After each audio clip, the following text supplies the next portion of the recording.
आयुर्वेदिक चिकित्सक है वो उस हॉस्पिटल का ब्रेन होता है, और दिल होता है उसका जो ट्रीटमेंट रूम है, जिसको पंचकर्मा सेंटर बोलते हैं, पंचकर्मा थिएटर बोलते हैं, वो उसका दिल होता है। और जो उसकी नस नाड़ियाँ हैं वो उस हॉस्पिटल का स्टाफ होता है। हमारे सीनियर मेंबर प्रदीप जी हमारे साथ हैं, आज इनसे भी बात करेंगे। आपको जानकर खुशी होगी कि लगभग 15 साल पहले ही हमने ये बिल्कुल आधुनिक मशीनें तैयार कर ली थी और इनका उपयोग करना शुरू कर दिया था।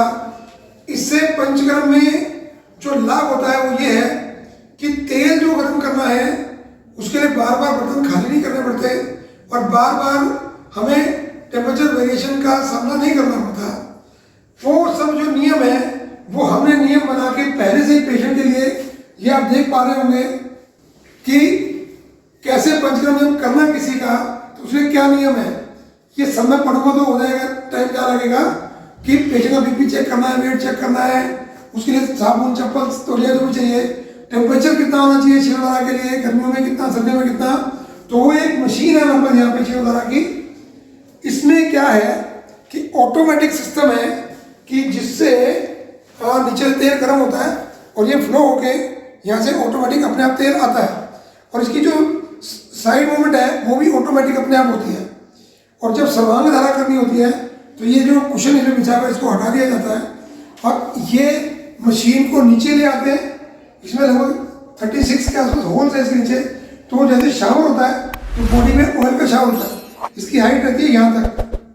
और उसके अलावा यदि किसी एक अंग पर ट्रीटमेंट करना है हमने तो उसके लिए फिर ये एक पाइप है जिससे हम यहाँ से कंट्रोल करते हैं कि ऑयल सर्वांग धारा के लिए यूज करना है या एकांग धारा के लिए यूज करना है, एकांग पे यूज करना है, तो उसके लिए ये है।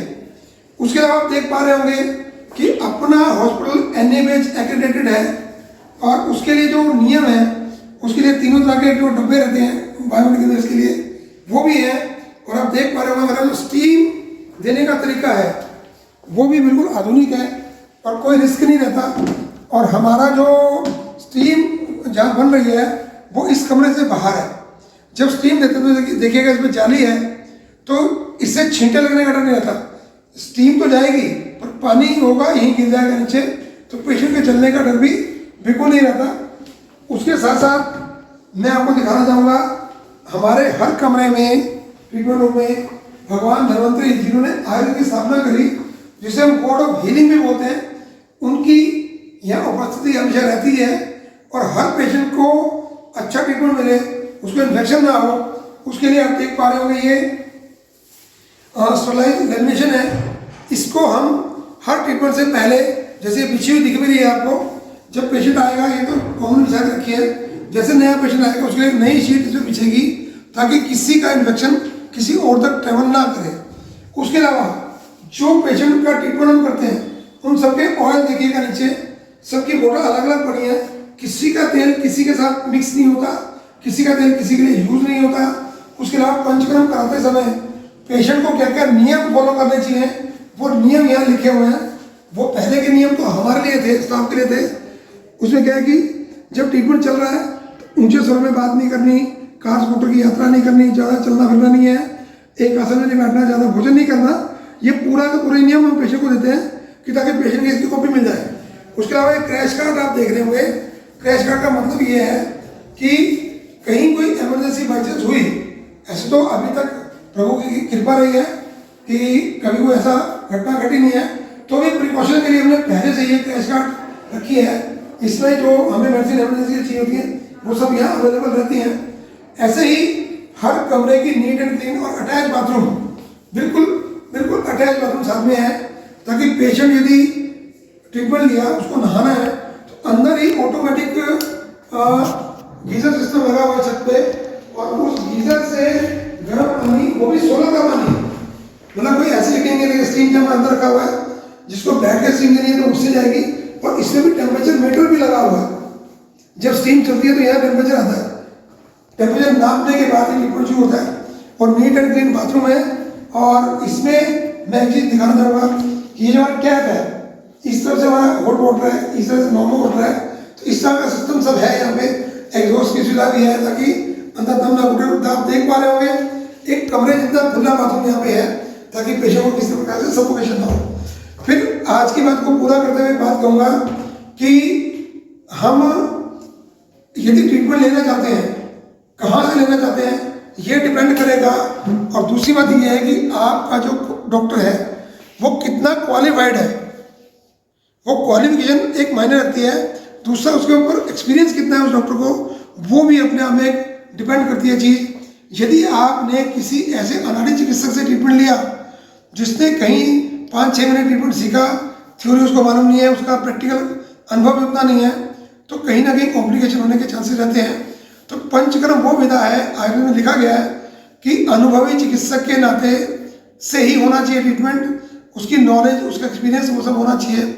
जैसे शुरुआत में मैंने कहा कि आयुर्वेदिक चिकित्सक उस औषधालय का, उस हॉस्पिटल का ब्रेन है, और जो उसके इंस्ट्रूमेंट हैं, जो उसका ट्रीटमेंट रूम है, वो उस औषधालय का दिल है, और नस नाड़ियाँ जो है उसका स्टाफ है।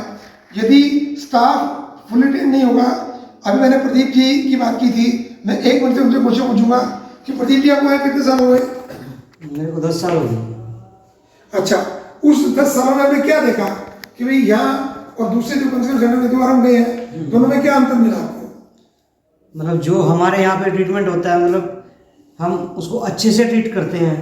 जैसे हमारे पास जो मशीनें हैं वो आधुनिक मशीनें हैं, ऑटोमेटिक मशीनें हैं, और जो हमारा सिस्टम है, जो मतलब हम सीखते हैं, आपके ऊपर सीखते हैं, आप हमें पेशेंट के बारे में अच्छे से पहले गाइड करते हैं, भाई इसका ट्रीटमेंट कैसे करना है, उसी प्रक्रिया से हम उसका ट्रीटमेंट करते हैं। और जो हमारा सिस्टम आपने बता ही दिया है, जैसे हम पेशेंट के लिए तेल गर्म करते हैं, तो जैसे डायरेक्ट हीट नहीं करते हम, पहले नीचे गर्म पानी होता है, फिर ऊपर ऐसे गर्म करते हैं उसको। जो हम पेशेंट के लिए पानी होता है वो भी देखिए हम कॉपर के जग में रखते हैं, पानी पीने के लिए कॉपर का जग है हमारे पास। मतलब यहाँ का सिस्टम औरों से काफ़ी डिफरेंट है, और जो आपने नियम बताए थे उन सभी नियमों को फॉलो करते हुए ही यहाँ पे पंचकर्म किया जाता है। अच्छा, हमारे यहाँ जो पेशेंट का ठीक होने का रेशियो, पंचकर्म जो ट्रीटमेंट हम करते हैं, वो ठीक होने का रेशियो कितने % है?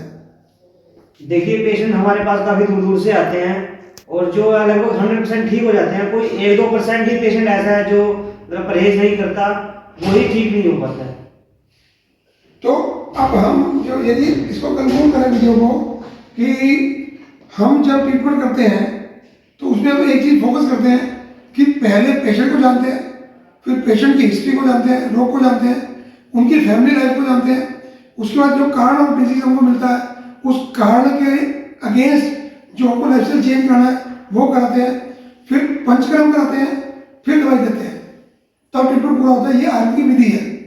एनएबीएच के नॉर्म्स के हिसाब से जो चेक लिस्ट बनती है हमारी, भी एक ट्रीटमेंट रूम में क्या क्या सामान होना चाहिए, हर छोटी बड़ी चीज़ की एक चेक लिस्ट यहाँ बनी हुई है। उस चेक लिस्ट में जब रोज सुबह 8 बजे, फिर 2 बजे और रात के 10 बजे, ऐसे 3 बार चेकिंग होती है, ताकि रात को चेकिंग करते तो सुबह आधे ट्रीटमेंट यदि करना है तो इजीली हो जाता है, और यदि दिन में ट्रीटमेंट करना है तो सुबह चेक हो जाता है, और शाम को करना तो दोपहर को एक बार चेक हो जाता है, और स्टाफ जिम्मेवारी के साथ उसको पूरा भी करता है।